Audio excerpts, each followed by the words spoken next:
जबरदस्त under perform किया है। डिफेंडिंग चैंपियन कहां पर फिनिश किए हैं। किस्मत अच्छी है कि इंग्लैंड चैंपियंस ट्रॉफी क्वालिफाई कर गया, लेकिन पाकिस्तान, भाई पाकिस्तान में तो लोग इंतजार कर रहे हैं कि ये टीम कब आएगी, क्योंकि वहां पर तो वर्ल्ड कप शुरू होते ही इस टीम का क्रिटिसिज्म ऐसा शुरू हो गया था, कप्तान बदल दो, खिलाड़ी बदल दो, ये बदल दो, वो बदल दो। लेकिन हकीकत यह है कि पाकिस्तान तैयार नहीं था। पाकिस्तान इस वर्ल्ड कप के लिए तैयार कतई नहीं था। शायद हम लोगों को भी लगता था, दुनिया को भी लगता था कि पाकिस्तान जो है इस वर्ल्ड कप को जीत सकता है, लेकिन नहीं। एशिया कप में इस बात का इल्म हो गया था कि यह टीम में इतना दम नहीं है। शायद ये सेमीफाइनल तक जाने वाली टीम थी, लेकिन ये वर्ल्ड कप जीतने वाली टीम नहीं थी।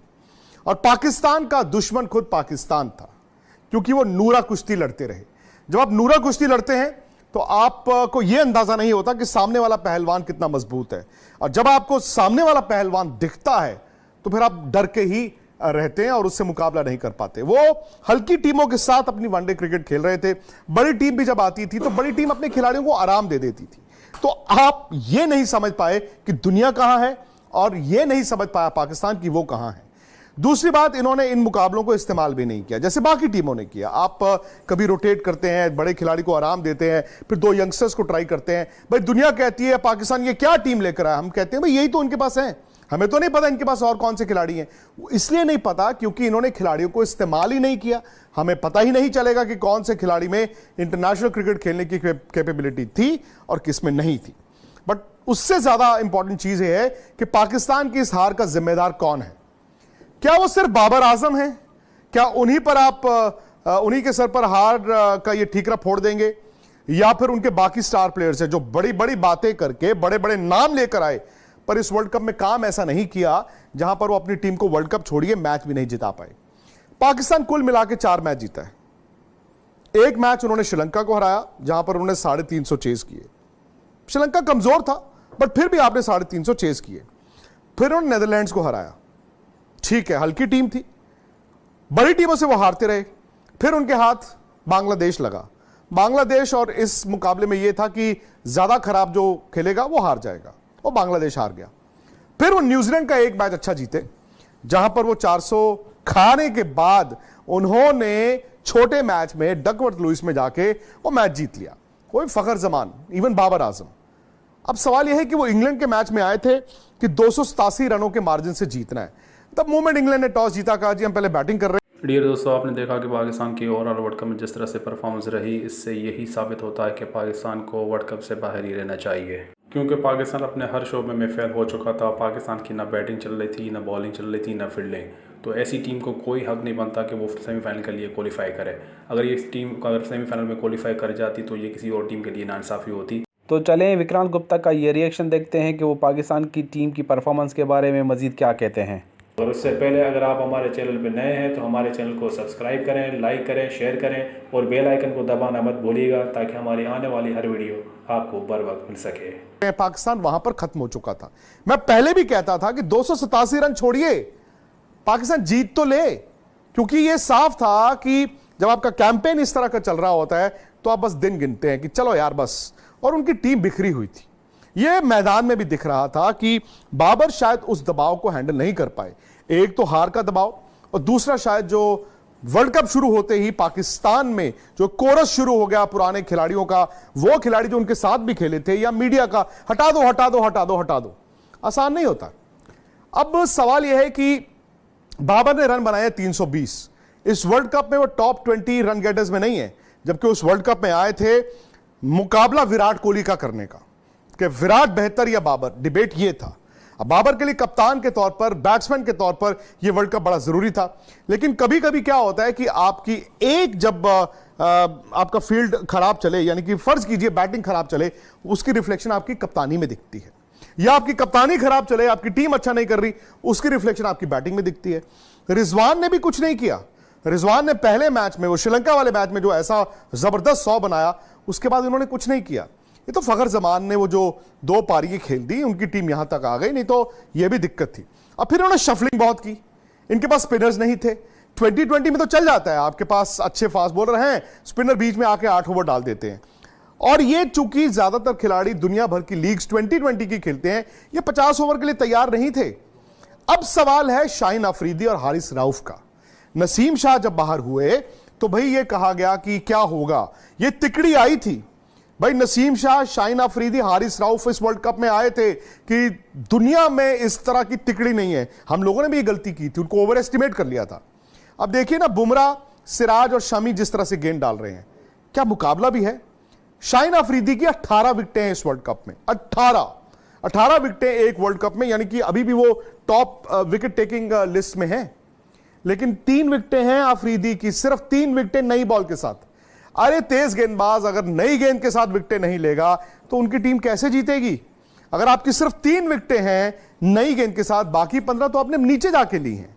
और नीचे जाके विकेटों में आप क्या करते हैं भाई, आप 400 के बजाय आप 450 पे रोक लेते हैं। जिसने 450 बनाने थे उसको आप 360 पे रोक लेते हैं। लेकिन आप 260 पे तो टीम को आउट नहीं कर पा रहे हैं।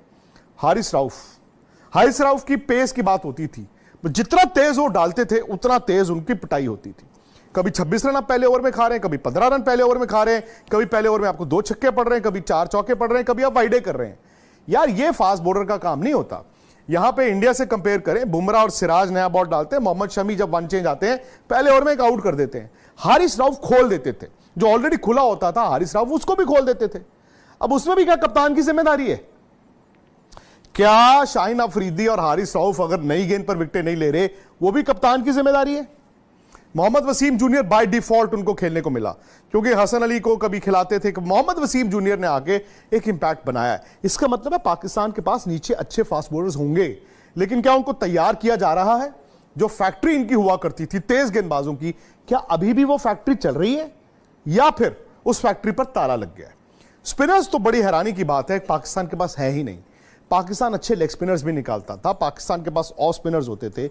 अब आप देख लीजिए, जो स्पिनर्स ने इस वर्ल्ड कप में गेंद डाला है पाकिस्तान की तरफ से, अगर आप 10 टीमें देखें, आई थिंक सबसे हल्के जो स्पिनर्स थे वो पाकिस्तान के पास थे। इनफैक्ट नेदरलैंड्स के आर्यन दत्त वो ज्यादा पेनिट्रेटिव थे, वो ज्यादा बेहतर स्पिनर थे।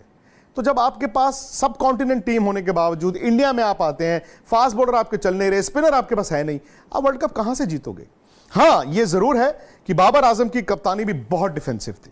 मतलब बाबर ने ना वो अनइमेजिनेटिव कप्तानी की है कि कभी कभी कप्तान को ना मौके बनाने पड़ते हैं, बनते हैं और फिर आप उसको बुनाते हैं और फिर आप खोलते हैं वो छोटी सी खिड़की और फिर अंदर घुसने की कोशिश करते हैं।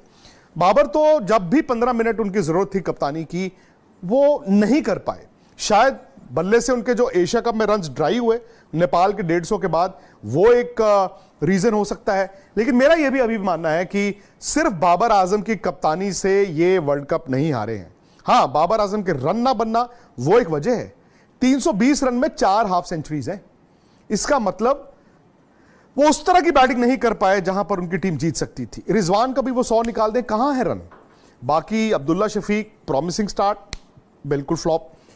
इमामुल हक जो इस वर्ल्ड कप से पहले ये कह के आए थे कि पाकिस्तान की टीम से दुनिया डरती है, भाई उनको तो बीच वर्ल्ड कप में बाहर बिठाना पड़ा और उनको बाहर बिठा के फखर जमान ने आके रन बनाए हैं। तो पाकिस्तान के ना ऊपर से रन बनते थे, ना बीच में बनते थे और नीचे भी नहीं बनते थे। गेंदबाजी अगर इस साल की है तो मैं कहता हूं पाकिस्तान खुशकिस्मत है कि वो 5वें नंबर पर फिनिश किया है।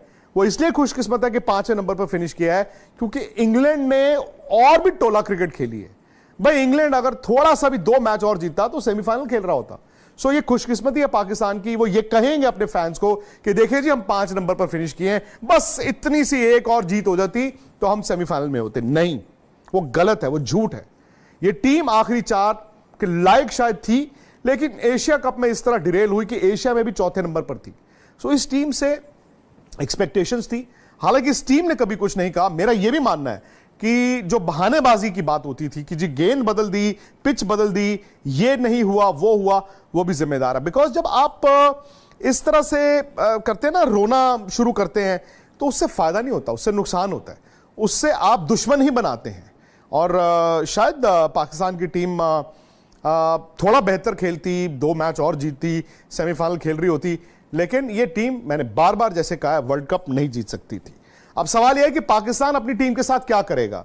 क्या पाकिस्तान बाबर आजम को बदलेगा? मुझे लगता है उनको बदलेंगे। क्यों?